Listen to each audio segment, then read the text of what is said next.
Welcome, everyone, to Let's Get Down to Business. I'm your host, Steve Savant, syndicated financial columnist and money color commentator. On today's show, National Financial Literacy Month with financial planner Jerry Gutman. Welcome to the show, Jerry. Good morning, Steve. Thanks for having me. Jerry, I didn't even know there was such a thing. I've been in the business a long time. Until I met you and Jim Chilton and people like you, I didn't realize that we had a whole month to talk about financial literacy. Well, let's back up and make sure we understand the first premise. How illiterate is America on the matters of money? It's really unfortunate. It's really scary. In the olden days, I don't know what olden days actually, are in years, but our parents went to work. They had a pension. They had things. We're not our parents' life anymore. We need to step up. The average American can't put away $600 if there was an emergency for what they need. National Financial Literacy Month came about in 2004 by the president. It's an imperative month to me. I love this month. I love speaking. I love sharing. I love educating. I love helping people understand challenges that are out there for Jerry, them. how can we be the number one educated society?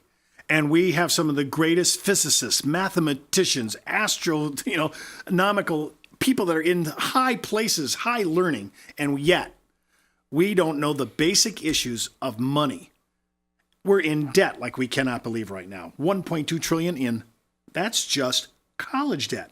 We're in credit card debt. We don't know how to manage money. The public at large is no better than our example, the government, which is in red ink all the way up to 20 trillion. Do you know that last year, almost 6 million cars were repoed at a rate of 14%? That's what the average note was. Most people don't know that. Most people take this amazing tool called an iPhone and they look at kitty cats and dogs doing tricks. I go to the library. I still go to the library. I still love to read. We have all these wonderful tools that are at our fingertips, and we don't read to make us better. That's a shame, Steve, that we have these tools and we are still financially illiterate. You said just a couple minutes ago, we may not even have $1,000 in an emergency fund. Most don't. Most don't. Most don't. I've heard you speak about this before. Most Americans don't have a budget.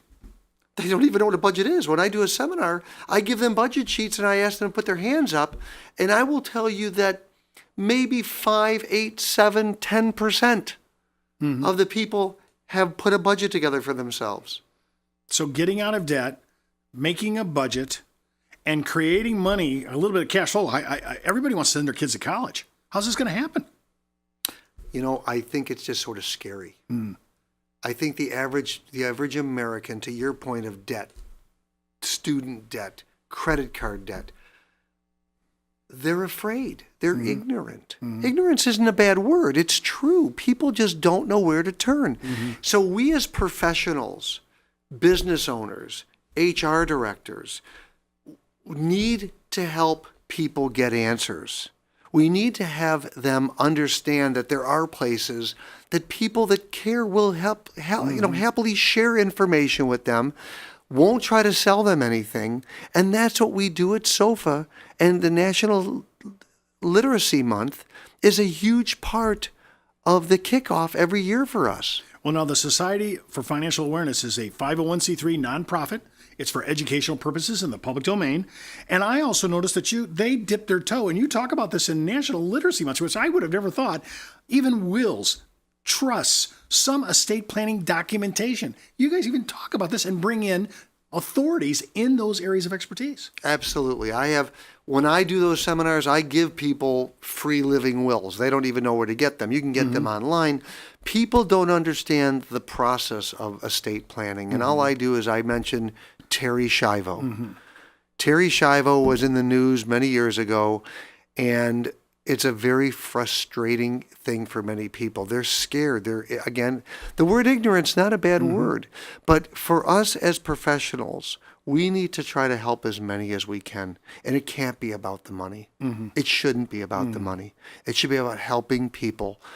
There's great commercials on television today about human kindness. And those are great commercials about helping animals, helping pets, we have to help each other. And that's what SOFA is all about. That's what National Financial Literacy Month is all about, is trying to help somebody else get ahead, help them find answers to questions and challenges they have in their everyday life. Now, I noticed this is sometimes this is a brand new to even people who are head of HR, human resources in many of these companies didn't even know that we're celebrating an awareness month on literacy, financial literacy. And Jerry, is it true? I just want to make sure I've crossed my T's on this. Part of HR really is they have some obligation under the code, under 404C compliance, that they actually have to give education within their own company if they have participants in ERISA plans. It's an obligation for the Department of Labor. From the Department of Labor, Wow. excuse me. So it's not an option. It's not an option. Right. The 400 series of the code, people don't really understand what that is. That's salary deferment. In that area of the 400 series of the code is something called 404C that you referred to. Your Fidelity, your financial advisor, that is your Vanguard, whoever is doing the financial plans, the 401k, the retirement plans, they're selling a product. They are selling a product, and that doesn't necessarily comply with 404C.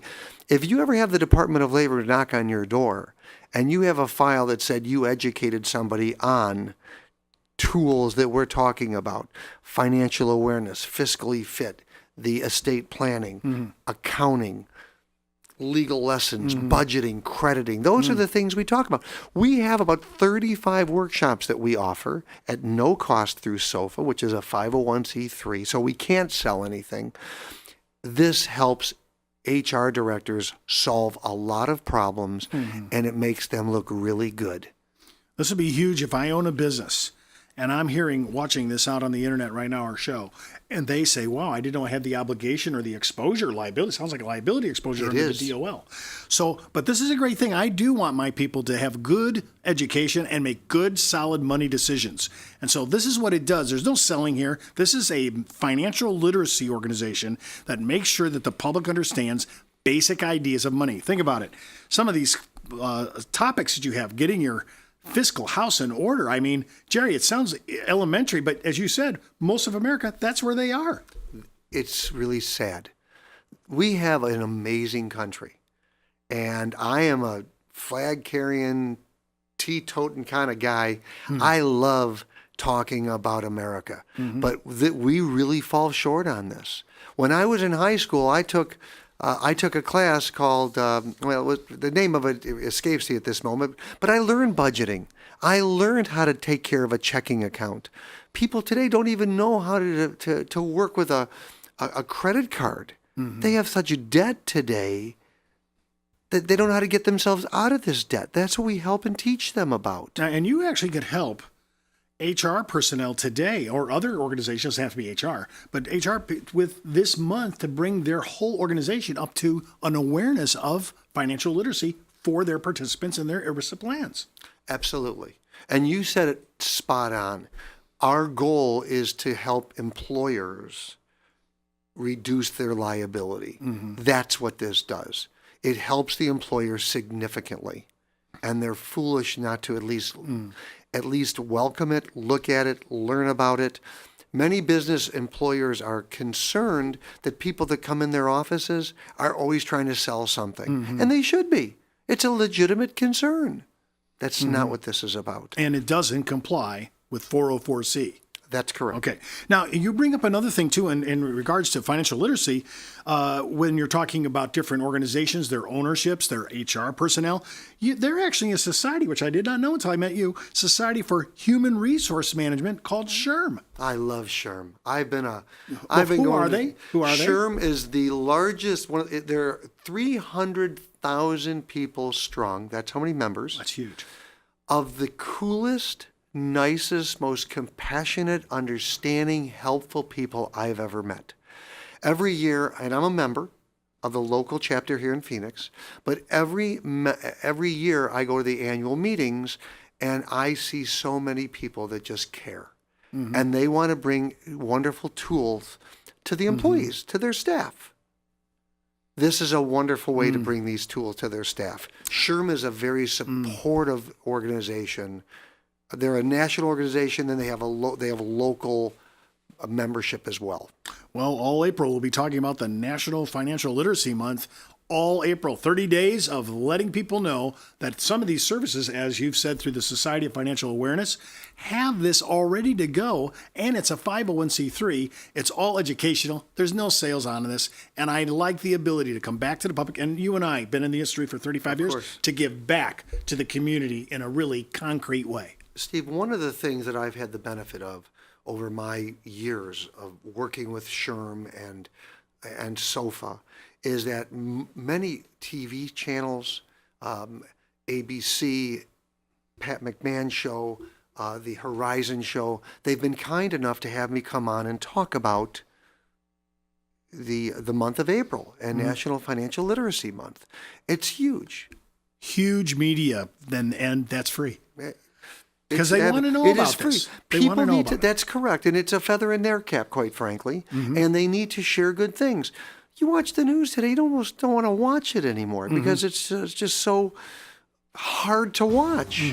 But there are some good things out there. There's a lot of really good people that care. SHRM cares. SOFA is a wonderful institution that cares. Well, I want to thank you, Jerry, for sharing on the National Financial Literacy Month coming up here in April. And keep in mind, before moving forward with any of the ideas on our show, always check with your tax consultant, legal counsel, and financial advisor. All three of those could be plays for the National Literacy Month. You've been watching Let's Get Down to Business. I'm Steve Savant. We'll see you next time.